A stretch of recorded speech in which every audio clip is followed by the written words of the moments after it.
Operation ಸಿಂಧೂರ ಹೆಸರಿನಲ್ಲಿ ಪಾಕಿಸ್ತಾನ ವಿರುದ್ಧ ಸೆಣಸಾಡುತ್ತಿರುವ ಭಾರತದ ಸೈನಿಕರಿಗೆ ಶಕ್ತಿಯನ್ನು ತುಂಬಲು ಬಿಜೆಪಿ ಪಕ್ಷದ ವತಿಯಿಂದ ಪಾವಗಡ ತಾಲೂಕು ಬಿಜೆಪಿ ಮಂಡಲ ವತಿಯಿಂದ ಗುರುವಾರ ತಿರಂಗ ಯಾತ್ರೆಯನ್ನು ಹಮ್ಮಿಕೊಳ್ಳಲಾಗಿತ್ತು.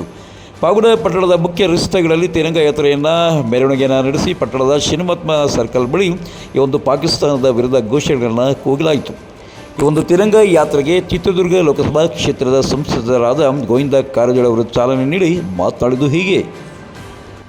ಬಂಧುಗಳೇ, ನರೇಂದ್ರ ಮೋದಿಜಿ ಅವರು ಹೇಳಿದ್ದಾರೆ, ಜಗತ್ತಿನ ಯಾವುದೇ ರಾಷ್ಟ್ರದವರು ಇದರಲ್ಲಿ ಮಧ್ಯಸ್ಥಿಕೆ ಬೇಕಾಗಿಲ್ಲ, ನಿಮ್ಮ ಮಧ್ಯಸ್ಥಿಕೆ ನಮಗೆ ಅವಶ್ಯ ಇಲ್ಲ. ಮಾತುಕತೆ ಪಾಕಿಸ್ತಾನ ಜೊತೆಯಲ್ಲಿ ಮಾತಾಡೋದಾದ್ರೆ ಎರಡೇ ವಿಷಯದಲ್ಲಿ, ಒಂದು ಪಾಕ್ ಆಕ್ರಮಿತ ಕಾಶ್ಮೀರನ್ನ ಬಿಟ್ಟು ಕೊಡಬೇಕು, ಎರಡನೇದು ಉಗ್ರಗಾಮಿ ಚಟುವಟಿಕೆಗಳನ್ನು ನಿಲ್ಲಿಸಬೇಕು. ಉಗ್ರಗಾಮಿ ಚಟುವಟಿಕೆಗಳನ್ನು ಮಾಡಿದರೆ ಅದನ್ನು ನಾವು ಯುದ್ಧಂತೆ ಪರಿಗಣಿಸಿ ಪಾಕಿಸ್ತಾನ ಮೇಲೆ ಆಗಿರ್ಬೋದು, ಇನ್ಯಾರ ಮೇಲೆ ಆಗಿರ್ಬೋದು, ನಾವು ಯುದ್ಧ ಮಾಡಲಿಕ್ಕೆ ಸದಾ ಸಿದ್ಧದೀವಿ ಅಂತಕ್ಕಂಥ ಸಂದೇಶವನ್ನು ಪಾಕಿಸ್ತಾನಕ್ಕೆ ಖಡಕ್ಕಾಗಿ ನರೇಂದ್ರ ಮೋದಿಜಿಯವರು ಪ್ರಧಾನಮಂತ್ರಿಗಳು ಹೇಳಿದರು.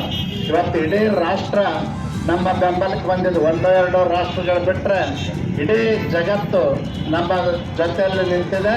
ಉಗ್ರಗಾಮಿ ಚಟುವಟಿಕೆಯನ್ನು ತೀವ್ರವಾಗಿ ಖಂಡಿಸಿದೆ. ಉಗ್ರಗಾಮಿಗಳಿಗೆ ತಕ್ಕ ಶಾಸ್ತಿ ಮಾಡಿ ನಾವು ಬೆಂಬಲ ಕೊಡ್ತೀವಂತ ಅನೇಕ ರಾಷ್ಟ್ರಗಳು ಇವತ್ತು ಭಾರತದ ಪ್ರಧಾನಮಂತ್ರಿಗಳಿಗೆ ಭರವಸೆಯನ್ನು ಕೊಟ್ಟಿದ್ದಾರೆ. ಬಂಧುಗಳೇ, ಈ ಸಂದರ್ಭದಲ್ಲಿ ನಾವು 140 ಕೋಟಿ ಜನ ಪ್ರತಿಯೊಬ್ಬರೂ ನಾಗರಿಕರು ಸೈನ್ಯ ಜೊತೆಯಲ್ಲಿ ನಾವಿರಬೇಕು, ಸರ್ಕಾರದ ಜೊತೆಯಲ್ಲಿ ನಾವಿರಬೇಕು, ಈ ದೇಶವನ್ನು ರಕ್ಷಣೆ ಮಾಡ್ತಕ್ಕಂಥವ್ರ ಜೊತೆಯಲ್ಲಿ ನಾವಿರಬೇಕು ಅಂತೇಳಿ ಈ ಸಂದರ್ಭದಲ್ಲಿ ಹೇಳಿ, ಮಧುಗಿರಿ ಜಿಲ್ಲಾ ಬಿಜೆಪಿ ಅಧ್ಯಕ್ಷರಾದಂಥ ಹನುಮಂತೇಗೌಡರು ಆಕ್ರೋಶವನ್ನು ಹೊರಹಾಕಿ ಮಾತನಾಡಿದ್ದಾರೆ. ಸಂತಾಪವನ್ನು ಸೂಚಿಸುವಂಥದ್ದು, ಜೊತೆಗೆ ಏನು ಪಾಕಿಸ್ತಾನದ ಗಡಿಯೊಳಗಡೆ ನುಗ್ಗಿ ಆ ಪಾಕಿಸ್ತಾನದ ಉಗ್ರ ಪಾಪಿಗಳನ್ನ 100ಕ್ಕೂ ಹೆಚ್ಚು ಉಗ್ರರನ್ನ ಬಲಿಯನ್ನು ಕೊಟ್ಟಂತ, ಅಂದ್ರೆ ಬಲಿಯನ್ನು ಪಡೆದಂತ ಸೈನಿಕರಿಗೆ ಜೈಕಾರವನ್ನು ಹಾಕುವಂತ 140 ಕೋಟಿ ಭಾರತೀಯರು ಈ ಸೈನ್ಯದ ಪರವಾಗಿ, ಈ ನೇತೃತ್ವ ವಹಿಸಿರ್ತಕ್ಕಂಥ ಸರ್ಕಾರದ ಪರವಾಗಿ ಇರ್ತೀವಿ ಅಂತಕ್ಕಂಥ ಉದ್ದೇಶದಿಂದ ಇವತ್ತು ಪಾವಗಡದಲ್ಲಿ ತಿರಂಗ ಯಾತ್ರೆಯನ್ನ ಮಾಡಿದ್ದೇವೆ. ಈ ಮೂಲಕ ಸೈನ್ಯಕ್ಕೆ ಮನವಿಯನ್ನು ಮಾಡ್ತಾ ಇದ್ದೇವೆ, ಭಾರತ ಸರ್ಕಾರಕ್ಕೆ ಮನವಿಯನ್ನು ಮಾಡ್ತಾ ಇದ್ದೇವೆ. ಭಾರತದ ತಂಟೆಗೆ ಬಂದ್ರೆ ಪಾಕಿಸ್ತಾನವನ್ನು ಪುಡಿ ಮಾಡಿ 140 ಕೋಟಿ ಜನಸಂಖ್ಯೆ ನಿಮ್ಮ ಪರವಾಗಿದೆ ಅಂತಕ್ಕಂಥ ಮಾತನ್ನ ವ್ಯಕ್ತಪಡಿಸಿ, ಏನು ಈ ಪಾಕಿಸ್ತಾನ ಮಾತುಕತೆಯ ಮೂಲಕ ಒಂದು ಮಾತಿನ ಮೂಲಕ ಒಂದು ಮಾತಾಡೋದು, ಹೊರಗಡೆ ಹೋಗಿ ಇನ್ನೊಂದು ಮಾತಾಡುವಂತಹ ಕುಕೃತ್ಯವನ್ನು ಪಾಕಿಸ್ತಾನ ಮಾಡ್ತಾ ಇದೆ. ಅದನ್ನು ಖಂಡಿಸುತ್ತೆ. ಭಾರತೀಯ ಸೈನ್ಯಕ್ಕೆ ಪರವಾಗಿ ಎಲ್ಲ ನಾಗರಿಕರು ಭಾರತೀಯರು ಜೊತೆಗಿದ್ದಾರೆ. ಇನ್ನು ಈ ಒಂದು ತಿರಂಗ ಯಾತ್ರೆಯಲ್ಲಿ ನಿವೃತ್ತ IAS ಅಧಿಕಾರಿಗಳು, ಕೊರಟಗೆರೆಯ ಬಿಜೆಪಿ ಮುಖಂಡರಾದಂಥ ಅನಿಲ್ ಕುಮಾರ್ ಅವರು ಸಹ ತಮ್ಮ ಆಕ್ರೋಶವನ್ನು ಹೊರಹಾಕಿದ್ದಾರೆ. ಮುಖ್ಯವಾಗಿ ಇದರ ಉದ್ದೇಶ ಏನು ಅಂತ ಹೇಳಿದ್ರೆ, ಯಾವ ಸೈನಿಕರು ಇವತ್ತು ತಮ್ಮ ಜೀವವನ್ನು ಬಲಿದಾನವಾಗಿ ಕೊಟ್ಟಿದ್ದಾರೆ ಅವರ ಕುಟುಂಬಗಳಿಗೆ ಸಾಂತ್ವನವನ್ನು ಹೇಳ್ತಕ್ಕಂಥ ಒಂದು ಮುಖ್ಯ ಸಂದೇಶ.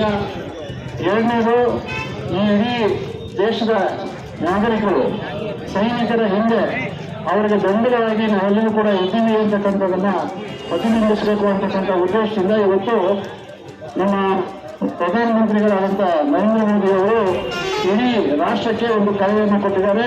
ಆ ಕರೆಯ ಹಿನ್ನೆಲೆಯಲ್ಲಿ ಇವತ್ತು ನಾವೆಲ್ಲರೂ ಕೂಡ ನಾಗರಿಕರು ಎಲ್ಲರೂ ಕೂಡ ಇವತ್ತು ಸೇರಿ ಈ ಒಂದು ತಿರಂಗ ಯಾತ್ರೆಯನ್ನು ಯಶಸ್ವಿ ಮಾಡಿದ್ದೇವೆ. ನಮ್ಮೆಲ್ಲರಿಗೂ ಕೂಡ ಮತ್ತೊಮ್ಮೆ ನಾನು ಈ ಸಂದರ್ಭದಲ್ಲಿ ಮಾಜಿ ಶಾಸಕರಾದ JDSನ ಮಾಜಿ ಶಾಸಕರಾದ KM ತಿಮ್ಮರಾಯವರು ಸಹ ಈ ಒಂದು ತಿರಂಗ ಯಾತ್ರೆಯನ್ನು ಬೆಂಬಲಿಸಿ ಮಾತನಾಡಿದ್ದಾರೆ. ಪಾಕಿಸ್ತಾನದ ಒಂದು ಉಗ್ರಗಾಮಿಗಳನ್ನು ನಮ್ಮ ದೇಶಕ್ಕೆ ನುಸುಳತಕ್ಕಂಥ ಒಂದು ಕೆಲಸವನ್ನು ಮಾಡಲಿಕ್ಕೆ ಏನು ನಮ್ಮ ಸೈನಿಕರು ಹಗಲಿನ ಕಷ್ಟಪಟ್ಟು ಕೆಲಸ ಮಾಡಿ ಅವರನ್ನು ಹಿನ್ನಡೆಸತಕ್ಕಂಥ ಒಂದು ಕೆಲಸವನ್ನು ಮಾಡಿ ಇವತ್ತು ನಮ್ಮಲ್ಲಿ ಹುತಾತ್ಮರಾಗ್ತಾರೆ ಆಗಿರ್ಬೋದು. ಅವರೆಲ್ಲರೂ ಕೂಡ ನಾವು ಅವ್ರಿಗೆ ಗೌರವಪೂರ್ವಕವಾದಂಥ ಒಂದು ಶ್ರದ್ಧಾಂಜಲಿಗಳಿಗಾಗಿ ಸಲ್ಲಿಸಿದ್ದು ನಮ್ಮ ರಾಷ್ಟ್ರ ನಡೀತಾ ಇದೆ. ಆ ರೀತಿ ಇವತ್ತು ಪಾಕಿಸ್ತಾನದ ಒಂದು ಮೋಸದ ಬುದ್ಧಿ ಏನು ಒಂದು ಕಡೆಗೆ ನಮ್ಮ ಜೊತೆಯಲ್ಲೇ ಇದ್ದುಕೊಂಡು ಕೆಲಸ ಮಾಡ್ತಕ್ಕಂಥದ್ದು, ಮತ್ತೊಂದು ಕಡೆಗೆ ಮೋಸದ ವಿದ್ಯೆಯನ್ನು ಬಿಟ್ಟು ಅವರು ಬಹಳಷ್ಟು ನಮ್ಮ ದೇಶಕ್ಕೆ ಆಗಾಗ್ಗೆ ತೊಂದರೆಗಳು ಕೊಡ್ತಕ್ಕಂಥ ಕೆಲಸಗಳು ಪಾಕಿಸ್ತಾನವನ್ನು ಪ್ರಿಯಕ್ಕೆ ಅಂತ ಕರಿತಾ ಇವತ್ತು ನಮ್ಮ ದೇಶದ ಒಂದು ಭಾಗವನ್ನು ಕಬಳಿಸಿ ಅಲ್ಲಿ ಅವರ ನೆಲೆಗಳನ್ನು ಇಟ್ಟು ಆ ನೆಲವನ್ನು ಇವತ್ತು ಧ್ವಂಸ ಮಾಡಿರ್ತಕ್ಕಂಥ ಒಂದು ಹಿನ್ನೆಲೆಯಲ್ಲಿ ಮುಂದೆ ಬಾಲಕೋಟನ್ನು ಇನ್ನು ಈ ಒಂದು ತಿರಂಗ ಯಾತ್ರೆಯಲ್ಲಿ ಬಿಜೆಪಿ ಪಕ್ಷದ ತಾಲೂಕು ಅಧ್ಯಕ್ಷರಾದಂಥ Doddahalli Ashok, doctor G Venkataramaiah, Kothur Hanumantharayappa, BJP Ravi Neralekunte Nagendra Kumar, JDS ಪಕ್ಷದ ತಾಲೂಕು ಮಹಾಪ್ರಧಾನ ಕಾರ್ಯದರ್ಶಿ ಸೊಗಡು ವೆಂಕಟೇಶ್ ಸೇರಿದಂತೆ ಮತ್ತಿತರ ಮುಖಂಡರುಗಳು ಈ ಒಂದು ತಿರಂಗ ಯಾತ್ರೆಯಲ್ಲಿ ಹಾಜರಿದ್ದರು. ಪಾವಗಡ ತಾಲೂಕಿನ ತಾಜಾ ಸುದ್ದಿಗಳಿಗಾಗಿ ನಮ್ಮ ಚಾನಲನ್ನು ಪಾವಗಡ ಪವರ್ ನ್ಯೂಸ್ ಎಂದು ಟೈಪ್ ಮಾಡಿ, ಸಬ್ಸ್ಕ್ರೈಬ್ ಮಾಡಿ, ಜಾಹೀರಾತು ನೀಡಿ ಪ್ರೋತ್ಸಾಹಿಸಿ, ಬೆಂಬಲಿಸಿ. ನಾನು ನಿಮ್ಮ ಸತ್ಯ ಲೋಕೇಶ್, ಸಂಪಾದಕರು, ಪಾವಗಡ ಪವರ್ ನ್ಯೂಸ್.